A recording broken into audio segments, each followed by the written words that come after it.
ٹھیک ہے پھر تم آؤ شام میں تو پھر بات کرتے ہیں، ابھی تو وہ سو رہی ہے۔ فاریہ شاید کال پر بات کر رہی تھی کیونکہ صرف اسی کی آواز سنائی دے رہی تھی۔ پھر یاد آیا عرفان تو اس وقت ہاسپٹل میں ہوتا ہے، وہ شاید روز دن میں بھی فاریہ سے کال کر کے عائزہ کی خیریت پوچھتا تھا۔ شام میں تو وہ آتا ہی تھا، پہلے یہاں آتا تھا پھر اپنے گھر جاتا تھا۔ فاریہ نے خدا حافظ کر کے کال کاٹ دی تھی، اب خاموشی تھی، بس فاریہ کی بچی کی آوازیں آ رہی تھی۔ عائزہ کو بہت شرمندگی محسوس ہونے لگی کہ اس کی وجہ سے دوسرے لوگ پریشان ہو رہے ہیں۔ پھر فوراً دماغ میں عرفان کے لیے شکایت ابھری کہ وہ اسے یہاں کیوں لایا ہے، اس کے ماں باپ یا گھر والے نہیں ہیں، کم از کم وہ اپنے شوہر کے گھر ہوتی تو پرائے لوگوں کے سامنے ایسے شرمندگی اٹھانا نہ پڑتی۔ پھر عرفان کی بات یاد آئی کہ اس نے کہا تھا کہ اس کے گھر والے دوسرے شہر میں رہتے ہیں۔ میں نے کہا تھا نا کہ عرفان ایک نمبر کا جھوٹا انسان ہے، کتنا سمجھایا تھا ہم نے، مگر پھر بھی تم نے عرفان سے شادی کر لی۔ عائزہ نے آواز پر چونک کر پلٹ کر پیچھے دیکھا تو وہی لڑکا بستر پر پیر پھیلائے بیٹھا تھا۔ عرفان فرحات کے سامنے بیٹھا عائزہ کی حالت کے بارے میں بتا رہا تھا۔ عرفان نے کہا کہ عائزہ کے کیس میں جو چیز مجھے الجھا رہی ہے وہ ہے ہری آنکھی۔ اس نے بتایا تھا کہ ہسپتال میں 2 بار اسے ہری آنکھوں والی وہ بچی نظر آئی تھی۔ بہرحال مجھے یہ لگتا ہے کہ یہ اس کے بچپن کی کوئی یاد ہے جو اسے یاد آ رہی ہے۔ اس بیچاری کا کوئی بھی قصور نہیں ہے، اگر میں اسے ڈانٹوں کہ باہر کیوں نکلی تو اس سب کا کوئی فائدہ نہیں ہے، الٹا وہ مجھ سے بدظن ہو جائے گی اور کچھ بتائے گی بھی نہیں۔ عرفان فرحات کے سامنے بیٹھا تھا اور فرحات نے وکیل ہونے کا ثبوت دیتے اس پر سوالات کی بوچھاڑ کر دی تھی، جس کا عرفان اب تفصیل سے جواب دے رہا تھا، جبکہ فاریہ اور عائزہ کو چائے وغیرہ بنانے کے لیے بہانے سے کچن میں بھیج دیا تھا۔ دیکھو عرفان، میں مانتا ہوں کہ تم نے اس لڑکی کے لیے بہت کچھ کیا ہے، آج وہ اسی لیے زندہ ہے اور سانسیں لے پا رہی ہے، مگر میرے دوست، ایک تو تمہارا اب مشرق سے رشتہ ہونے جا رہا ہے تو تمہیں عائزہ کو بتانا چاہیے کہ تم اس کے شوہر تو کیا کچھ نہیں لگتے۔ دوسرا یہ کہ عائزہ کا کیس ایسا ہے کہ وہ جو کچھ سوچتی ہے وہی اس کو نظر آتا ہے، تمہیں اس کی یادداشت آہستہ آہستہ واپس لانے میں اس کی مدد کرنی چاہیے۔ فرحات نے پورے معاملے کا تجزیہ کرتے عرفان کو سمجھایا۔ حوصلہ کریں، میں خود اس بارے میں سوچ چکا ہوں اور عمل درآمد بھی شروع کر دیا ہے۔ میں نے ہسپتال سے چند دن کی چھٹیاں لے لی ہیں اور میں کل ہی نیو یارک روانہ ہو رہا ہوں، کیونکہ میں عائزہ سے پہلی بار وہیں ملا تھا، اس لیے وہاں جا کر ہی اس معاملے کو سلجھانے کا کوئی سرا مل سکتا ہے۔ آخر کوئی تو ہوگا اس کا اپنا اس دنیا میں، عرفان نے اطلاع دی۔ یہ ہوئی نا سمجھداری والی بات۔ چائے وغیرہ پینے کے بعد عرفان عائزہ کے ساتھ کمرے میں آ گیا اور اسے اپنی جانے کی اطلاع دی۔ مجھے کچھ معاملات دیکھنے اپنے والدین کے پاس جانا ہے، چند دن لگ جائیں گے واپس آنے میں۔ عرفان نے پہلے سے بہانہ سوچ کر رکھا ہوا تھا۔ تو پھر آپ مجھے کیوں نہیں لے کر جا رہے؟ یہ تو اچھا رہے گا، میں بھی آپ کے والدین سے مل لوں گی۔ عائزہ کو عرفان پر اب کیونکہ شک ہونے لگا تھا، اس لیے اس کے بارے میں زیادہ سے زیادہ جاننا چاہتی تھی۔ نہیں میری پیاری بیوی، میں بعد میں لے جاؤں گا، ابھی تمہیں آرام کی ضرورت ہے، مکمل صحت یاب ہو جاؤ تو چلیں گے۔ عرفان نے اپنے طور پر بہت اچھا جواب دیا تھا، کیونکہ عائزہ اپنی رات والی حرکت پر ہی شرمندہ تھی تو آگے بحث نہ کر سکی۔ بات اب اس کے دماغ میں پختہ ہو چکی تھی تو اسے یقین تھا عرفان اسے لے جانا ہی نہیں چاہتا، یہ سب تو بہانے ہیں۔ عرفان، آپ سے ایک بات پوچھوں؟ عائزہ جب بھی کچھ پوچھنے کا کہتی تھی عرفان کا دل زور زور سے دھڑکنا شروع ہو جاتا تھا کہ اب یہ نہ جانے کیا پوچھے گی۔ ہاں پوچھو، دھڑکتے دل کے ساتھ عرفان نے پوچھا۔ آپ کے والدین مجھے پسند نہیں کرتے نا؟ آپ نے اپنے گھر والوں کی مرضی کے خلاف مجھ سے شادی کی ہے نا؟ عائزہ کے سوال پر عرفان نے حیرت سے اسے دیکھا کہ وہ کیا کیا سوچ رہی ہے اور دل میں سوچنے لگا۔ عائزہ، میں تمہیں یہ بتانا نہیں چاہتا تھا کہ تمہیں دکھ ہوگا، مگر ایسا ہی ہے۔ عائزہ کو تو پہلے ہی منہ بنا ہوا تھا، کیونکہ اب وہ عرفان پر شک کر رہی تھی اور اس بات سے عرفان اس کی نظر میں مزید مشکوک ہو گیا۔ عرفان کو دیکھتے ہوئے دل میں سوچنے لگی تو وہ لڑکا سب سچ کہہ رہا تھا۔ تمہارے باپ نے مجھے دھمکیاں دی تھی کہ تم سے شادی نہ کروں اور تم بھی نہ جانے کیا کچھ مجھ سے چھپاتے ہو۔ عرفان عائزہ کو بازوں سے تھام کر اس کی آنکھوں میں آنکھیں ڈالے کہنے لگا، میں نے ان کی مرضی پر اپنا سر نہیں جھکایا تو وہ لوگ 2 سال گزر جانے کے بعد بھی مجھ سے ناراض ہیں، مگر میں نے کبھی کسی کی پرواہ نہیں کی۔ انہوں نے میرا رشتہ میری چچا زاد کے ساتھ کرنا چاہا تھا، مگر میں نے صرف تم سے ہی پیار کیا ہے اور بس تم سے ہی کرتا رہوں گا۔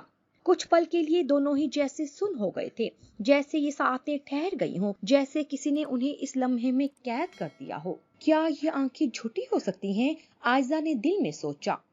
کیونکہ ہاسپٹل میں جب وہ خود کو بھری دنیا میں اکیلا اور بے یار و مددگار تصور کر رہی تھی تو یہ آنکھیں ہی تو تھی جن میں جھلکتی سچائی اور محبت دیکھ کر اس نے عرفان پر بھروسہ کیا تھا۔ اچھا اب میں چلتا ہوں، تم اپنا خیال رکھنا اور دوا وقت پر لیتی رہنا۔ ابراہیم نے شبیر خان سے کاشان کا ان کی بیٹی سارا کے لیے رشتہ لانے کی بات کی تو صبح ہی کال کی تھی اور شام میں مثبت جواب آ گیا۔ ابراہیم کو تو پہلے ہی معلوم تھا کہ انکار نہیں ہوگا، اس لیے وہ شام میں اب داؤد کی کوٹھی میں سب کے ساتھ مشل کے رشتے کی بات کرنے پہنچ گئے تھے۔ عرفان اپنی فلائٹ کے لیے روانہ ہو گیا تھا اور کاشان بھی دوست سے ملنے کا بہانہ کر کے گھر سے نکل گیا تھا، اس لیے وہ دونوں ہی یہاں موجود نہیں تھے۔ ارے رومانہ، اتنی تکلف کی کیا ضرورت تھی؟ ہم تو بس کچھ اہم بات کرنے آئے تھے تم لوگوں سے۔ بی جان نے ہی آخر اس بارے میں بات شروع کی۔ بی جان، اس میں تکلف کی کیا بات ہے؟ یہ بھی تو آپ کا اپنا ہی گھر ہے۔ رومانہ نے مکھن لگاتے ہوئے کہا۔ وہ تو ٹھیک ہے، مگر آج دراصل ہم تم سے ہماری مشل بیٹی کو مانگنے آئے ہیں۔ بی جان نے مشل پر ایک مسکراتی نگاہ ڈال کر کہا۔ ابراہیم اور داؤد بالکل خاموشی سے سن رہے تھے اور شمسا زبردستی مسکرانے کی کوشش میں مصروف تھی۔ رومانہ کا چہرہ کھل اٹھا اور مشل کی تو دل کی مراد بھر آئی تھی۔ وہ شرماتے ہوئے اٹھ کر جانے لگی تو شمسا نے اسے پکارا۔ ادھر آؤ مشل، یہاں بیٹھو بیٹا۔ بڑے ہی پیار کے ساتھ اپنے پاس شمسا نے بٹھا لیا اور کہنے لگی، بس آج سے مشل ہماری بیٹی ہے۔ مشل کی خوشی چھپ رہی تھی۔ بھئی ہمارے عرفان اور مشل کی جوڑی تو خوب جچے گی۔ بی جان نے پہلا بم گرایا جس نے مشل، رومانہ اور داؤد تینوں کے چہروں پر مسلسل چھائی مسکراہٹ کو اڑن چھو کر دیا۔ کاشان کے لیے بھی ہم نے لڑکی پسند کر لی ہے، وہ شبیر خان ہے نا، اس کی بیٹی چھوٹی والی۔ میں تو سوچ رہا ہوں کہ ایک دن عرفان اور کاشان دونوں کی منگنی کی تقریب ساتھ کر دی جائے۔ ابراہیم نے بھی گولہ باری شروع کر دی۔ مشل کے چہرے پر ہوائیاں اڑنے لگی۔ وہ رومانہ کی طرف سوالیہ نظروں سے دیکھ رہی تھی، جیسے پوچھ رہی ہو کہ یہ کیا تماشا ہے، آپ نے تو کچھ اور کہا تھا۔ رومانہ بھی سٹ پٹاسی گئی۔ داؤد کو زیادہ فرق نہیں پڑا تھا کیونکہ عرفان ان کے خیال میں زیادہ معصوم تھا، اس پر داؤد اپنا کنٹرول رکھ سکتے تھے، اور پھر جہاں تک جائیداد کی بات تھی تو کاشان اور عرفان دونوں کو ہی ملنی تھی۔ مجھے بالکل کوئی اعتراض نہیں ہے بھائی صاحب، آپ شبیر خان سے پوچھ لیں، اگر اسے بھی اعتراض نہ ہو تو ساتھ ہی رکھ لیتے ہیں تقریب۔ داؤد خوشی سے راضی ہوتے بول رہے تھے، جبکہ رومانہ بھی دل میں رمند ہو گئی تھی، مگر مشل جس کو چپ لگ گئی تھی وہ حیرانی سے داؤد احمد کو دیکھ رہی تھی۔ یہ طوفان سے پہلے والی خاموشی تھی۔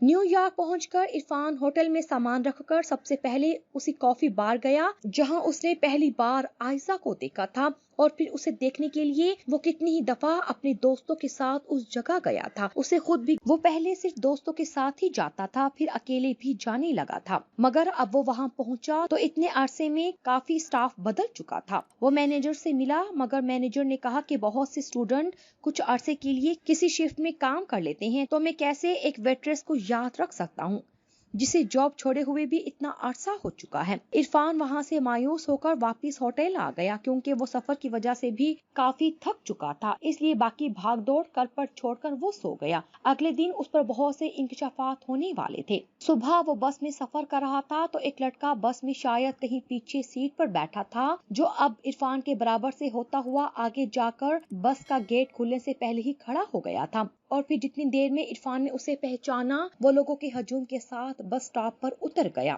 عرفان کے ذہن میں جھماکا ہوا، یہ وہی لڑکا تھا جو پاکستان میں مال کے دروازے کے پاس کھڑا عائزہ سے کچھ کہہ رہا تھا۔ عرفان بھی جلدی سے بس سے اترا مگر وہ بھیڑ میں گم ہو چکا تھا۔ کچھ عرفان اسے بھیڑ میں تلاش کرتا رہا، آخر وہ عرفان کو ایک سمت جاتا دکھائی دیا تو عرفان تقریباً دوڑتے ہوئے اس دبلے پتلے لڑکے تک پہنچا اور اس کی شرٹ کو پیچھے سے پکڑ کر اسے روک لیا۔ اب یہ دونوں ایک میز پر آمنے سامنے رکھی کرسیوں پر براجمان تھے۔ لڑکی کا نام جمال تھا، وہ پاکستان سے نیو یارک شفٹ ہوئے تھے، وہ عائزہ کا پڑوسی تھا اور اسی ناطے کچھ دوستی بھی تھی۔ عرفان نے اسے روکا تھا اور بولا تھا کہ بات کرنا چاہتا ہے تو جمال کافی گھبرا سا گیا تھا، مگر جب عرفان نے اسے عائزہ کی کنڈیشن بتائی تو اسے بہت افسوس ہوا کہ عائزہ نے اتنا وقت کوما میں گزارا اور اب بھی وہ یہ پل بھی کھل کر نہیں جی پا رہی کیونکہ وہ اجنبی دیش میں پرائے لوگوں کے بیچ ہے اور یادداشت بھی مکمل طور پر کھو چکی ہے۔ پھر عرفان کی ہر طرح سے مدد اور تعاون کے لیے جمال راضی ہو گیا۔ اس نے بتانا شروع کیا جب ہم لوگ عائزہ کے پڑوس میں شفٹ ہوئے تو وہ بس 10 سال کی تھی، اس کا کوئی بہن بھائی نہیں تھا اور شاید اس کے والدین کے آپس کے تعلقات زیادہ کہ اکثر عائزہ اداس اور کھوئی کھوئی سی دکھائی دیتی تھی۔ وہ گرین چمکتی آنکھوں والی بہت خوبصورت بچی تھی، مگر دوسرے بچوں کی طرح وہ ایکٹیو نہیں تھی۔ کچھ کمی سی تھی اس کی شخصیت میں، شاید اعتماد کی یا بھروسے کی، تبھی وہ زیادہ دوست نہیں بناتی تھی۔ میں بھی نیا شفٹ ہونے کی وجہ سے بوریت اور اکیلا پن محسوس کرتا تھا، تو میں نے خود ہی اس سے دوستی کی۔ پھر وہ اکثر مجھے اپنی ڈرائنگ وغیرہ دکھاتی تھی جس میں واقعی وہ قابل تعریف تھی۔ میں تھوڑے ہی دنوں میں اس کے ساتھ بور ہونے لگا کیونکہ وہ خود کم بولتی تھی اور مجھ سے زیادہ سوال کرتی تھی۔ اسے شاید مسلمانوں سے یا پاکستانیوں سے ایک لگاؤ سا تھا، اس کا اندازہ مجھے بڑے ہو کر ہوا، مگر اس وقت کیونکہ میں بچہ تھا مجھ سے وہ پاکستان کے متعلق ہی بار بار سوال کرتی کہ تم وہاں کیسے رہتے تھے، کیا کرتے تھے، وغیرہ وغیرہ۔ تو میں سمجھتا تھا کہ شاید یہ مجھے یاد دلانا چاہتی ہے کہ میں یہاں کا نہیں ہوں یا اس سے کمتر ہوں۔ ایسی سوچوں کی وجہ سے مجھے عائزہ کی ان سب باتوں سے کوفت ہوتی تھی۔ وہ جتنا اردو میں بات کرنے کی یا سکھانے کی فرمائش کرتی، میں اکثر چڑ کر مزید انگلش بولتا تھا، مگر بعد میں بڑے ہوتے ہوتے مجھے اس کا اردو بولنا اچھا لگنے لگا تھا۔ پرائے دیس میں کوئی اپنی زبان بولے تو بہت اچھا لگتا ہے۔ خیر میں نے پھر مزید دوست بنا لیے تو میرا وقت اچھا گزرنے لگا۔ عائزہ سے بھی کبھی کبھار ملاقات ہو جاتی تھی یا اسے ہم بلا لیتے تھے تو وہ کھیلنے آ جاتی تھی۔ کچھ وقت گزرا، وہ 15 سال کی ہوئی تھی جب اس کے باپ کی بہن اور بھانجا ان کے گھر آ کر رکے۔ جہاں تک مجھے یاد ہے وہ آنٹی کچھ مہینے تک رکی رہی تھی، شاید 2 یا 3 مہینے۔ عائزہ اور اس کی کزن کی کافی اچھی دوستی ہو گئی تھی کیونکہ وہ آئے روز سیر کرنے کے پروگرام بنا لیتے تھے۔ عائزہ کو یہ سب بہت اچھا لگ رہا تھا، مگر پھر ایک دن اس نے ہمیں بتایا کہ اس کا کزن اس کا بوائے فرینڈ بننا چاہتا ہے۔ اس نے یہ بات بس ہم 2 دوستوں کے سامنے کہی تھی، ایک میں اور ایک ٹینا جو ہماری مشترکہ دوست تھی۔ میں نے عائزہ کو منع کر دیا تھا، مگر ٹینا نے اس بات پر الٹا اسے قائل کرنے کی کوشش کی تھی۔ عائزہ کیونکہ اندر سے تنہائی کا شکار تھی، اسے توجہ اور پیار چاہیے تھا جو اسے اس کزن سے مل رہا تھا۔ وہ کافی خوش رہنے لگی تھی، پھر میں نے بھی منع کرنا چھوڑ دیا۔ ویسے بھی وہ کچھ ضدی سی ہوتی جا رہی تھی ہر معاملے میں، چاہے وہ اس کے لیے نقصان دہ کیوں نہ ہو، مگر جو اسے اچھا لگتا تھا بس وہی کرنا ہوتا تھا اسے۔ مختصر یہ کہ اس کا کزن بھی ہمارے گروپ کا حصہ بن گیا۔ وہ کافی تیز لڑکا تھا۔ ہم سب میں ٹینا کے گھر والے سب سے آزاد خیال تھے، مگر انہوں نے بھی ابھی ٹینا کو بوائے فرینڈ بنانے کی اجازت نہیں دی تھی۔ مگر نہ جانے کیوں انکل اور آنٹی سب جانتے ہوئے بھی عائزہ کو نہیں روکتے تھے۔ اس کا کزن یہی کہتا تھا کہ انکل نے خود محبت کی شادی کی ہے، تبھی وہ دوسروں کی محبت میں رکاوٹ نہیں بنتے۔ ہمیں ایک دن پتا چلا کہ وہ ہمارے بغیر ہی اکیلے عائزہ کو لے کر کلب گیا تھا اور اس نے وہاں عائزہ کو جوس وغیرہ میں نشہ ملا کر پلا دیا تھا تاکہ وہ اس موقع سے فائدہ اٹھا سکے اور عائزہ کبھی کسی سے شکایت بھی نہ کر پاتی کیونکہ وہ خود اپنی مرضی سے گئی تھی اپنی کزن کے ساتھ، اور وہ خود بھی تو اعتراض نہیں کرتی کیونکہ اس کا کزن اب اس کا بوائے فرینڈ تھا۔ بہرحال وہ جوس پی کر عائزہ نشے میں تو آ گئی تھی، مگر نہ جانے اس کے کزن کے قریب آنے سے کیا الجھن ہوئی، یا یہ اللہ کی طرف سے مدد سمجھ لو کہ اس نے گھبرا کر بھاگنا شروع کر دیا تھا اور نشے کی وجہ سے سن ہوتے دماغ کے باوجود بھی وہ قلب سے نکلنے میں کامیاب ہو گئی تھی، مگر اچانک سڑک پر اس کا کسی کار سے ایکسیڈنٹ ہو گیا تھا۔ اس واقعے کے بعد آنٹی اور انکل کو یہ سب کچھ معلوم ہو گیا تھا، جس پر ان کے گھر میں کافی ہنگامہ برپا ہوا تھا اور اس نتیجے میں عائزہ کی خالہ اور اس کا کزن وہاں سے چلے گئے تھے۔ ایک بار میں نے عائزہ کے ممی پاپا کو بات کرتے سنا تھا کہ وہ کافی پریشان رہتے تھے اور خود سے زیادہ وہ عائزہ کی فکر کرتے تھے۔ عرفان کے موبائل پر آنے والی کال نے جمال کو خاموش ہونے پر مجبور کر دیا تھا۔ دوسری طرف کال شمسہ تھی جو عرفان سے اس کی خیریت پوچھ رہی تھی، حالانکہ رات ہی ان سے عرفان نے خود بات کی تھی، مگر وہ ایک ماں تھی۔ خیریت پوچھنے کے بعد شمسہ نے عرفان کو بتایا کہ شام میں شبیر خان کی طرف باقاعدہ رشتہ لے کر جائیں گے ان کی بیٹی سارا کے لیے۔ پھر 1-2 باتیں کر کے کال بند کر دی تو عرفان دوبارہ جمال کی طرف متوجہ ہوا۔ جمال، مجھے تم سے آذر خان کے بارے میں بھی کچھ پوچھنا ہے۔ آذر خان سے میں مل چکا ہوں، اس نے بتایا تھا کہ عائزہ اور وہ ایک دوسرے کو پسند کرتے تھے، مگر مذہب کے فرق کی وجہ سے دونوں ہی پریشان تھے۔ نہ تو عائزہ کے گھر والوں کو یہ قبول ہوتا، نہ ہی آذر کے۔ آذر کے باپ کو کسی طرح اس بات کا علم ہو گیا کہ آذر پڑھائی کی بجائے عائزہ میں دلچسپی لے رہا ہے، تو انہوں نے آذر کو کسی بہانے واپس بلا لیا پاکستان، مگر تب عائزہ بھی ساتھ ہی چلی آئی کیونکہ ان دونوں کو لگتا تھا کہ وہ منا لیں گے آذر کے گھر والوں کو۔ آذر نے اپنے گھر والوں سے عائزہ کو ملوایا مگر انہوں نے تب بھی صاف انکار کر دیا اور عائزہ پریشانی میں آذر کے گھر سے نکلی تو راستے میں اس کا ایکسیڈنٹ ہو گیا جس کی وجہ سے اسے ہمارے ہاسپٹل لایا گیا تھا۔ وہاں اس کے دماغ پر چوٹ لگنے سے وہ کوما میں چلی گئی تھی۔ آذر نے کچھ دن اس کے علاج کے اخراجات اٹھائے مگر پھر یہ کہہ دیا کہ میری اب شادی ہو رہی ہے اور میں نہیں چاہتا کہ ایک ایسی لڑکی کی وجہ سے میری شادی شدہ زندگی خراب ہو جس کا کچھ علم ہی نہیں کہ وہ کبھی آنکھیں کھولے گی بھی یا نہیں یا پھر کوما کی حالت میں ہی مر جائے گی۔ میں نے اور دوسرے ڈاکٹر نے آذر کو سمجھانے کی کوشش کی مگر اس نے پھر بھی عائزہ کو چھوڑ دیا اور پھر اپنی جان چھڑوا کر وہ ایسا غائب ہوا کہ آج تک نہیں دیکھا۔ خیر عائزہ کی ذمہ داری تو میں نے اٹھا لی تھی مگر میں تم سے جاننا چاہتا ہوں کہ کیا آذر کی بات سچ ہے جو کچھ اس نے مجھے بتایا ہے اپنے اور عائزہ کے متعلق؟ عرفان نے جمال سے سوال کیا۔ ڈاکٹر عرفان، جہاں تک میں نے آذر خان کو پرکھا ہے مجھے اس پر ذرا بھی بھروسہ نہیں ہے کیونکہ وہ ایک نمبر کا جھوٹا شخص ہے۔ مجھے عائزہ نے یہ تو نہیں بتایا کہ دونوں کب اور کہاں ملے مگر مجھے یہ پتا ہے کہ وہ آذر کی بہت تعریف کیا کرتی تھی۔ مجھ سے تو عائزہ کی کافی کم بات ہوتی تھی مگر ٹینا سے وہ اکثر اس کے بارے میں بات کر لیا کرتی تھی اور مجھے پھر ٹینا سے پتہ چلتی تھی۔ آذر ایک مسلم لڑکا تھا اور پاکستانی بھی، شاید اسی لیے عائزہ اس کی طرف متوجہ ہوئی تھی۔ میں جانتا تھا وہ بس پڑھائی کرنے کے لیے یہاں آیا ہے، چند سال میں چلا جائے گا اور بس تب تک کے لیے ہی عائزہ کے ساتھ وقت گزار رہا ہے۔ مگر جب یہ بات عائزہ کو کہی تو اسے یہ بات بہت بری لگی اور اس نے مجھ سے ہی بات کرنا چھوڑ دیا مگر مجھے ٹینا اس کی ہر بات بتا دیتی تھی کیونکہ وہ مجھ پر بھروسہ کرتی تھی۔ پھر عائزہ کو آذر کے باپ کی طرف سے کال پر دھمکیاں ملنے لگی کہ وہ لوگ خان ہیں اور وہ عزت اور غیرت کے لیے جان دے بھی سکتے ہیں اور جان لے بھی سکتے ہیں اور ان کی غیرت یہ گوارا نہیں کرتی کہ کوئی انگریزنی ان کے بیٹے کو پھنسا کر شادی رچا لے اور پھر سارا جگ انہیں تانے دے اور ان طرح کی باتوں سے عائزہ کو ڈرایا جانے لگا کہ آذر سے دور رہے ورنہ یہ ہو جائے گا وہ ہو جائے گا بلا بلا۔ مگر ڈاکٹر عرفان، ہماری عائزہ کی بھی اس میں غلطی ہے کہ اس کو جب کوئی بات سمجھاؤ تو وہ سمجھتی بھی تو نہیں ہے نا، ہمیشہ اس نے اپنی ضد کی وجہ سے ہی نقصان اٹھایا ہے۔ میں نے اس کو پھر بولا تھا کہ آذر خود کچھ بھی نہیں ہے، وہ جو کچھ دکھتا ہے یہ ساری اکڑ اس کی اپنی باپ کی وجہ سے ہے اور وہ عائزہ کے لیے اپنے باپ کو ناراض کر کے اپنی یہ عیاشیاں کبھی نہیں چھوڑنا چاہے گا۔ ہم نے اسے سمجھایا کہ وہ جھوٹا ہے، وہ تمہیں کبھی وہ عزت اور رتبہ نہیں دے گا جو تم چاہتی ہو، مگر وہ ماننے کو تیار نہیں تھی۔ میرے سمجھانے پر اس نے مجھ سے ناراضگی ہی اختیار کر لی، جیسے میں خواہ آذر سے جلتا ہوں۔ پھر کچھ عرصے بعد ہمارا اس سے رابطہ ختم ہو گیا اور ٹینا نے بھی نمبر بدل لیا تھا تو اس سے بھی رابطہ ختم ہو گیا۔ کچھ دن پہلے ہمارے خاندان میں ایک عزیز کی شادی تھی تو ہم پاکستان گئے تھے شرکت کے لیے اور وہاں شاپنگ مال کے پاس عائزہ کو دیکھا تو مجھے بہت حیرت ہوئی تھی۔ مجھے نہیں پتا تھا کہ اس کی یادداشت کھو چکی ہے۔ میں یہی سمجھا تھا کہ وہ اب تک ناراض ہے، تبھی زیادہ بات نہیں کی اور چلی گئی۔ عرفان بہت غور سے جمال کی باتیں سن رہا تھا، پھر اس نے جمال کو کہا کہ وہ عائزہ کے گھر جانا چاہتا ہے۔ جمال اسے لے کر عائزہ کے اپارٹمنٹ پہنچا تو وہاں تالا لگا ہوا تھا۔ ٹینا کے دروازے کی بیل بجائی تو اس نے جمال کو دیکھتے ہی خوشی سے دونوں کو اندر بلایا۔ اس کے گھر میں بچوں کا شور شرابہ ہو رہا تھا۔ ٹینا نے بتایا کہ اس کے باپ نے ان کو چھوڑ کر دوسری شادی کر لی تو ٹینا اس وقت کافی ڈسٹرب تھی اور کسی سے بھی بات کرنا نہیں چاہتی تھی، اسی سبب اس نے نمبر بدل لیا تھا۔